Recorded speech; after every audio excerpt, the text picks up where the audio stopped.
ஒரு ஊரில் ஒரு மளிகை கடை இருந்துச்சான். அந்த மளிகை கடையில் ஒரு பையன் வேலை பார்த்துட்டு இருந்தான். அவன் ரொம்ப கடின உழைப்பாளி. இப்போ அந்த சமயத்தில் அங்கே ஒரு பொண்ணு வேலை செய்கிறதுக்காக சேர வந்துச்சு அவங்க அப்பா கூட.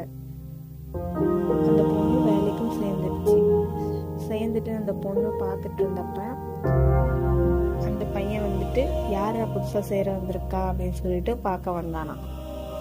அப்படி பார்த்தப்ப அந்த பொண்ணு என்ன நினைச்சுதான், யார் இது நம்மளை பார்க்குறாங்க அப்படின்னு நினச்சிட்டு திடீர்னு முறைச்சி பார்த்துதான் அந்த பையன் பார்த்தானாம். அப்போ அந்த பொண்ணு பார்த்தாலாம், யார் இது நம்மளை பார்க்கறது அப்படின்னு சொல்லிட்டு கொஞ்சம் முறைச்சி பார்த்துட்டாலாம். அந்த பையன் அதில் கொஞ்சம் ஒரு மாதிரி ஆயிட்டான். ஏன் இந்த பொண்ணு நம்மளை முறைச்சி பார்க்குது அப்படின்னு சொல்லிட்டு அவனுக்கு ஒரு மாதிரி ஆயிடுச்சு. அதுக்கப்புறம் மறுநாள் அந்த பொண்ணு வேலைக்கு வர ஆரம்பிச்சிட்டான்.